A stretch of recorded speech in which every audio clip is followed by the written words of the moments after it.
காற்றினிலே அற்புதம் செய்பவரே.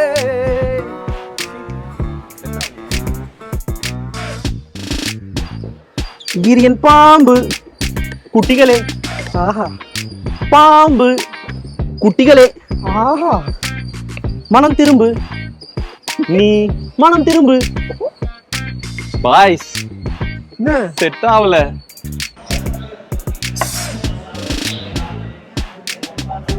அனலாக நம் வாழ்க்கை அனலாக. சுட சுட ஆவி பறக்குது, உங்க மனசு எங்க பறக்குது, என் மனசு போண்டால இருக்குது. சரி, இதெல்லாம் செட் ஆகாது. நமக்கு அப்படியே உட்காந்து வேலைக்கு ஆகாது. ஒண்ணு பண்ணுவோம், நம்ம லிரிக்ஸ் எழுதிட்டு மியூசிக் போட வேணாம், மியூசிக் போட்டு அப்புறம் லிரிக்ஸ் எழுதிக்கலாம்.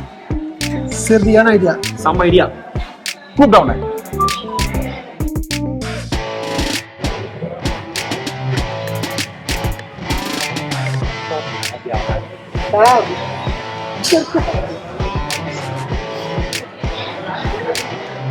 ஏய் சாம், வந்தியா? எஸ் யா, மியூசிக் போடலாம்னு சொல்லியிருந்தீங்க. யா போலாம். ஏய், அக்கா ஃபோன் பண்றாங்க. சரி, நான் அக்கா பேசுறேன். ஹலோ.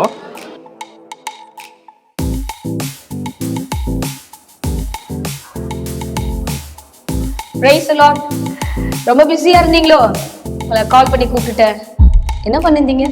அதுவா ஃபவுண்டர், அப்படியே வந்து ஒரு பாட்டு எழுதலான்ட்டு கடலோரத்துல அந்த மெல்லிய காற்றுல அப்படியே அமைதியான ஒரு சூழ்நிலையில ஃபவுண்டர் பாட்டு எழுதலான்னு போனோம் ஃபவுண்டர். ஓ, அப்ப நீங்க? அதான் ஃபவுண்டர், ஒரு இயற்கையான சூழ்நிலையில அந்த செடிகளுக்கும் மரங்களுக்கும் நடுவுல இந்த புறாக்களோட சத்தத்தோட அப்படியே ஒரு பாட்டு எழுதலாம் அப்படின்ட்டு போய் உட்காந்துருந்தோம் ஃபவுண்டர். ஓ அப்படியா ஜான், அப்ப நீங்க? அதுவா ஃபவுண்டர், இந்த ஸ்ட்ரெஸ் எல்லாம் கிளியர் பண்ணிட்டு இந்த ஒரு ஹாட் காஃபியோட அப்படியே ஒரு பாட்டு எழுதலாம்னு போன ஃபவுண்டர். ஓகே, முடிச்சிட்டீங்களா? பாட்டு இங்க இருந்து வரணும், தேவ சமூகத்துல இருந்து வரணும்.